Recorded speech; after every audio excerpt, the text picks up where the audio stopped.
Jackson. Never in my life associated the word boring with baseball. We know what's up.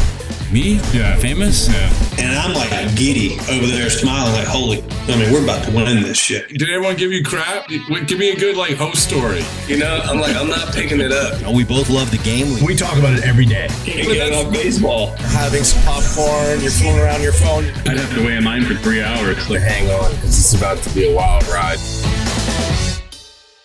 All right, we are back. This is producer Evan. I'm filling in for Rob as the host today. And we are joined by Eric Arditti, our Orioles expert when it comes to baseball. Isn't boring. Anytime we talk about the Orioles, we have him on. How are you doing today? Good. It was a rocky one last night for the Birds, but other than that, everything's going well. There you go. All right. Well, so I guess we'll just start off with kind of the most recent thing, the trade deadline. I think a lot of people expected the O's to go for an ace. Obviously, they ended up settling for two a little bit lower than ace caliber guys. What was your initial takeaway from the trade deadline? I mean, I think we all got kind of caught up in the Tariq Skubal, Garrett Crochet. I don't think either of those guys were ever going to get traded. I mean, if you follow Mike Elias and how he operates in the Orioles in general, they weren't going to trade Jackson Holliday and Coby Mayo and Heston Kjerstad. The Orioles have their stable of four big guys. It's those three, and then Samuel Basallo, who probably will be the number one prospect in baseball next year at some point. But it was it's going to take two out of those four plus, a Connor Norby and maybe another pitching arm. And it was the Orioles were never going to do that. It was never going to happen like that. So as soon as I kind of realized that, it was this is not a thing. I kind of just completely didn't even think about it anymore. And I was perfect. I love Zach Eflin. I think he's an awesome pickup. I would have liked a guy like Chris Bassett. I think he's a really good pitcher. He gave it to the Orioles last night. But again, the Blue Jays kind of did that weird, we're going to sell. Oh, we're not going to sell. And then they don't know what they're doing. But no, I mean, I'm fine with the guys that they ended up with. Obviously now it stinks with the injury to Grayson that happened yesterday. So of course it comes after the deadline, but I mean, I'm perfectly fine with the moves they made in the with the starters at the deadline. Yeah. And then of course you guys also have the depth, right? You have Povich. I think is he in AAA or is he hurt? Yeah. They sent him back down to AAA.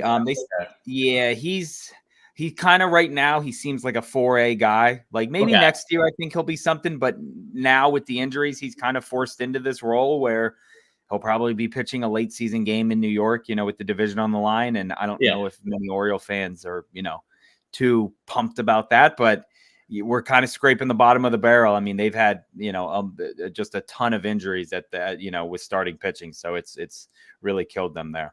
Then the other guy would probably be McDermott. Was he a guy you guys just called up, right? He got called up.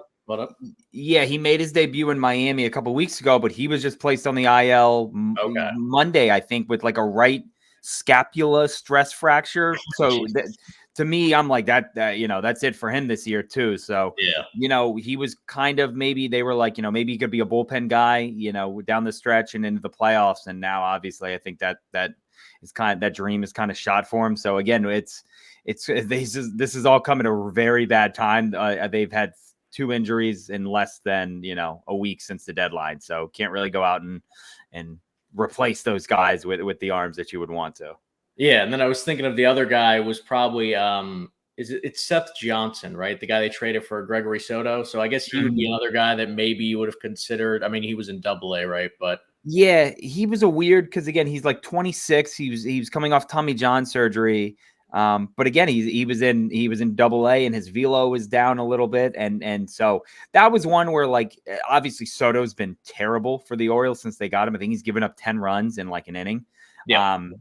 But he was the guy where it was I don't know if he was ever going to wear an Orioles uniform. If they were going to get rid of a guy, a 26-year-old coming off Tommy John in AA with his velo down, sure, I was perfectly okay with losing him for Soto. But yeah, it's they've had just a bunch of injuries.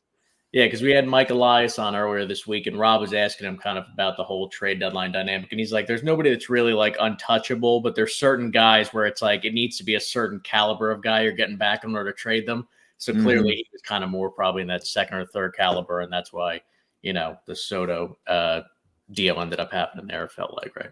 Yeah. Again, that's an arm I feel like you're okay with losing. And, it's not like he was a homegrown guy. They got him back in the Mancini deal from Houston a couple years ago, I believe. So, again, it was kind of like, thanks, I guess. Enjoy, hopefully you enjoy Philly, and we'll go from there. So. Yeah, so talking about the bullpen pieces, obviously you guys added for Austin Hayes, you guys got Sir Anthony Dominguez, and then you also got Gregory Soto. So you basically traded like outfielders that you didn't really need for their relief pitchers.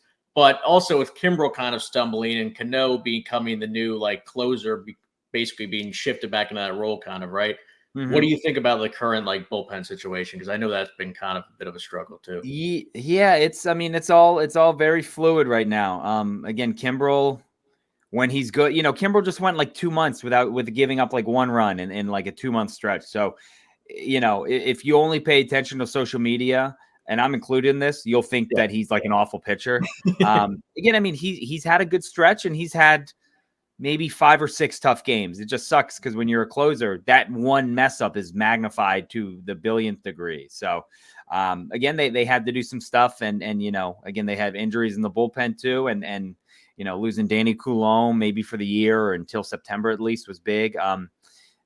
Again, Sir Anthony Dominguez, I've really, really liked what I've seen out of him.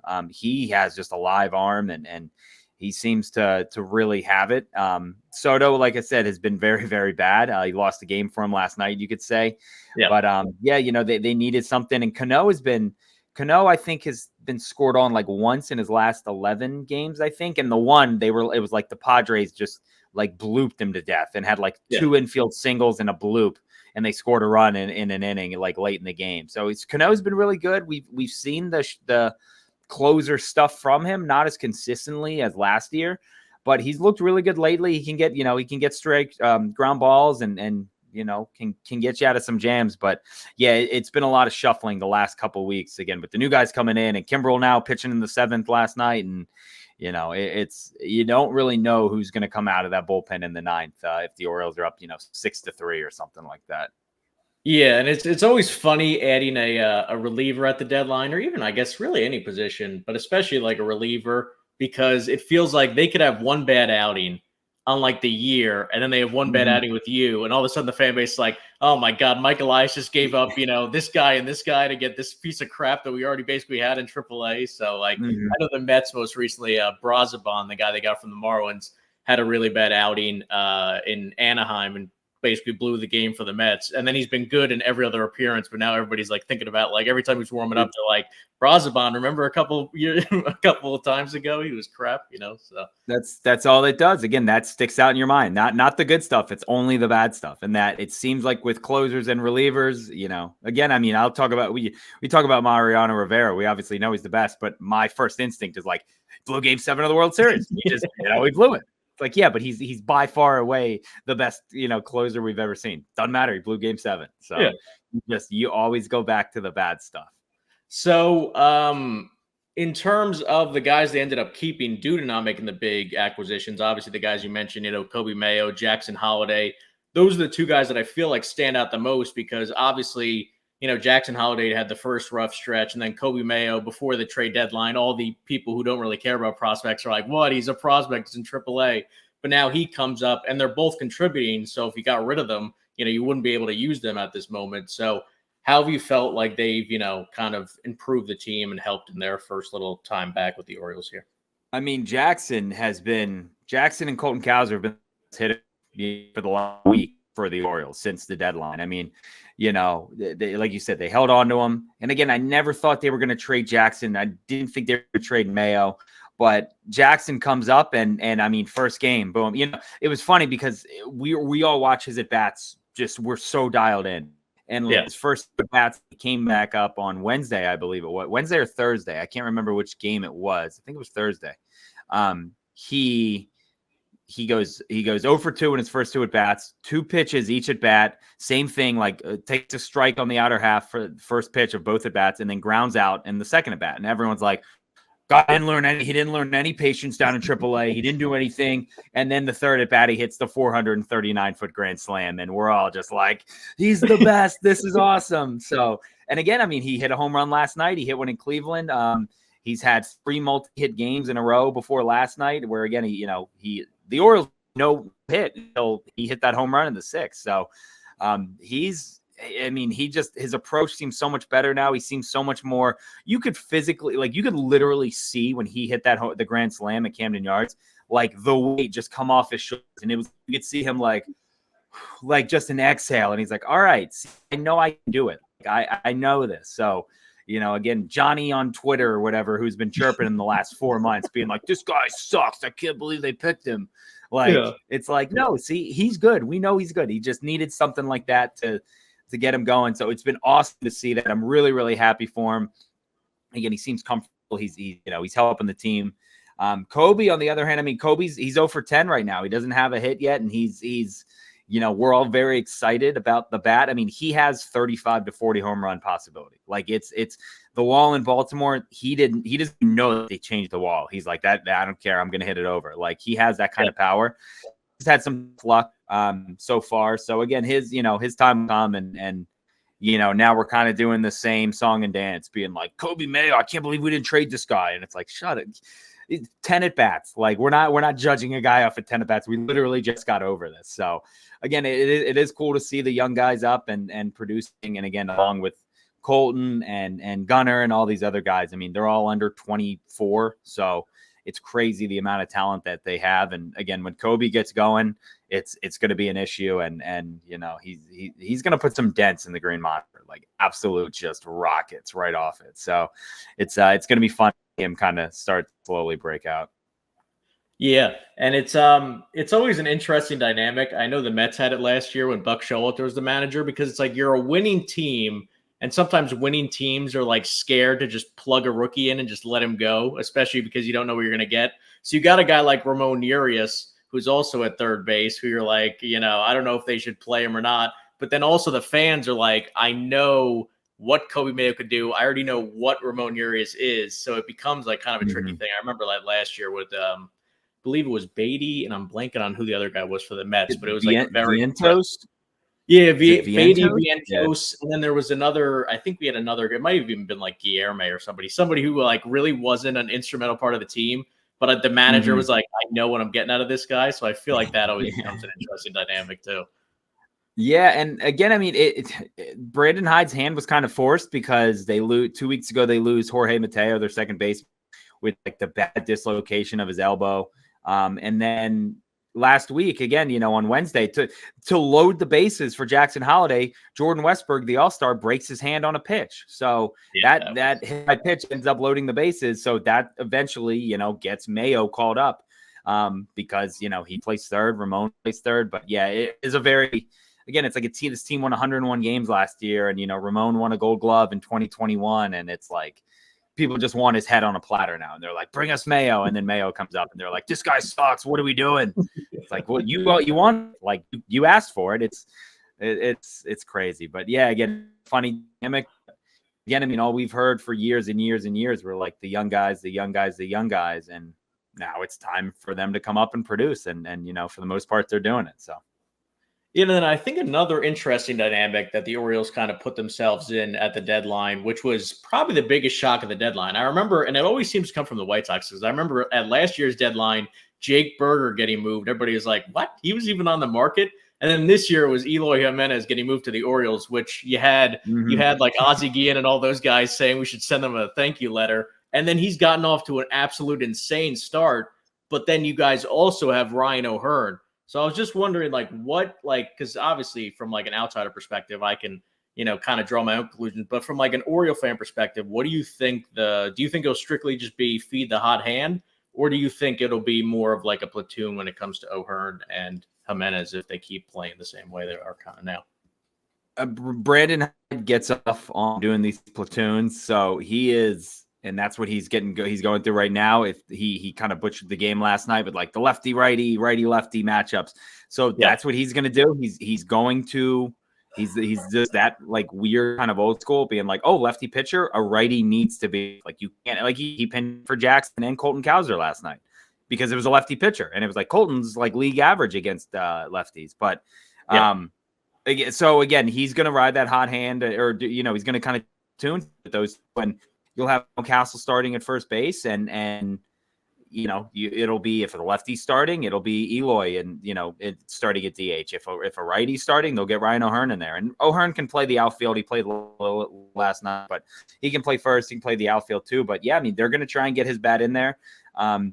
People are like, oh, we're just running back Aaron Hicks 2.0 like last year, where he kind of gave the Orioles that little burst of energy. But yeah, Eloy, nobody really knew what to make of it. It was like, this is fun. He's a guy I would pick up in the show and be like, yeah, he's got some power. Let's see what we can do. And again, he hasn't shown the power yet, but I think he was like going into last night. I think he had a hit last night, but I think he was like 5 for 9 or something going into last night's game. So he even said it. He's like, I'm rejuvenated. It's fun here. It's, it's nice that like he won more games in his first 2 games, or his first game with the Orioles than he had won in the last 3 weeks with the White Sox. So again, a guy like that, I mean, he's kind of the opposite of what Garrett Crochet was saying, where it's like, I need this extension. I need, I'm sure Eloy would be like, I'll be your bat boy. Just get me off the team. Like, I don't want to be in Chicago, So he seems to be happy here. And it was funny, after the Cleveland game on Sunday, him and O'Hearn like took a picture, and like Eloy had his hat backwards and some sunglasses on, and they had their arms around each other. And I was like, these two seem just like a buddy cop show. Like, I would watch that show. It's, I don't know. He's been great so far. So thank you to the White Sox. I'll accept it. My Venmo is open if you want to send me some money for taking them off your hand, guys. We can. There you go. Yeah, it reminds me so much of like when you're in the off season, and it's like, of course, when your team signs, let's say this off season, like a Corbin Burns or one of the big guys in the market, Juan Soto. It's like, of course, everybody's gonna have the same reaction, like, oh my God, this is insane. But it's always funny when they sign a guy who's coming off a down year, hasn't really done much, and you're like, this could be a sneaky good addition if you could just tweak a few little things. That's what it felt like with Eloy Jimenez when he went to the Orioles. So exactly. So I got like the last 2 things here. So when it comes down to the AL East race, because it seems like, granted, the Red Sox are pretty hot, but they're still kind of in that 4th wild card spot. So when it comes down to the AL East race between the Orioles and the Yankees, what do you think are like the key factors to keeping either the Orioles above the Yankees or the Yankees above the Orioles, or in any of those scenarios? Because I know, obviously, before the trade deadline, it was a 2-man show on offense for the Yankees. And I know that the Orioles have had some hiccups since the trade deadline with all the injuries and stuff. So what do you think are like the key factors when it comes to that kind of race going on there? I think it's just, guys, it's who can stay healthy. Again, I mean, if Grayson going down is a big, that hurts, because, going into the playoffs, ideally your rotation was going to be Burns, Grayson, Eflin. I think that's a very good, 1 through 3. I would take that in a heartbeat. And now it turns into Burns, Eflin, Kramer, or someone like that. And it's like, we saw what Kramer did, in the playoffs last year, and it didn't work. That's what I think it is. I think the team who stays the healthiest, again, like you said, the Yankees were a 2-man team. Jazz kind of gave them some juice and some energy there for a little bit. And they pulled off a bit out of that initially, but if Cole, because Cole is always, there's always something going on with him now. It's like, oh, his neck hurts, or he's tired, or he's, and it's like, I don't know. So again, it's like stuff is kind of just creeping around him. I ultimately think it's just a team that can stay the healthiest throughout the next, 48 games or something like that. Obviously, the Yankees are benefited by the easiest schedule, I think, remaining. And so while that's happening, the Orioles kind of are just getting picked off. Westberg and Mateo and Grayson and all these guys are just going on. So I do think it's just whoever stays healthiest, will win the division, probably, 2 or 3 games, 2.5 games, something like that. Cool. All right, and the last question I had was kind of like the preferred matchup you would like to have in the playoffs. Now, granted, if you guys win the AL East, you'd probably be the 1 or 2 seed, so you'd have to face, like either the winner of 3-6 or 4-5. So at the moment, it would be what? It would be Cleveland versus Kansas City, and if you guys won the division, it would be New York versus Minnesota. So out of those 4 teams, who would you want to face the most? If you had to, I would say Minnesota, obviously. I'm also you can ask any Oriole fans, we are done with asking to play people because in 2014, we were like, oh, feed us the Royals. These guys stink. Like, feed us them. And then they get swept in the ALCS. And then last year, we're like, oh, yeah, we'll play Texas. Hell yeah. We're like, Texas is not – they almost missed the playoffs. They don't even want to be here. And then got, we again swept in the ALDS. So I remember after last year, we were like, we're done asking. we're done, like, handpicking our opponents. Whoever it is, it is. But, like, we are done with this. I don't care who they play. Just show up, game one, and that's who we play. I was like, I don't want to know who we're playing beforehand. But again, if we're picking, I mean, Cleveland has given them trouble. Kansas City, I have PTSD from, don't want to face Bobby Witt Jr. in a playoff series of any sort. I would think the Yankees probably beat the Twins by a combined score of like 48-3 if they play in that series. But, I have to go Twins just because they seem like the easiest, but God knows what they could do to the Orioles in a playoff series. So, yeah, it's like I almost like want to because it's like Cleveland, they have a good top two. I mean, they have kind of an interesting top two, but they have a good top two, and then the three is kind of like eh. And then the Yankees have like a decent top three if they could stay healthy. The Royals definitely have a good top three, but then the Twins, it's weird, right? Because it's like Pablo Lopez is starting to pitch better, but he kind of stunk for like half the year. Joe Ryan is doing pretty good. And then Simeon Woods Richardson is a rookie. So I also don't know like if he has any limits or if he's just going to turn a quarter and go back to being crap. So it's kind of an interesting pitching matchup on that side too. So yeah, it's again, I'm done with picking my poison. Like just bring on whoever it is. Just I can't deal with another like, oh yeah, like everyone, we just got our expectations so high. Like, we'll go right through these guys. Did not happen either time. So all right. Well, thanks so much for coming on, Eric. Appreciate the time. Have a good vacation, and we will probably have you on later in the season or maybe early on the playoffs to maybe then get your taste on how you're feeling about the O's chances. Yeah, let's we'll see. But as always, thanks for having me. All right, no problem.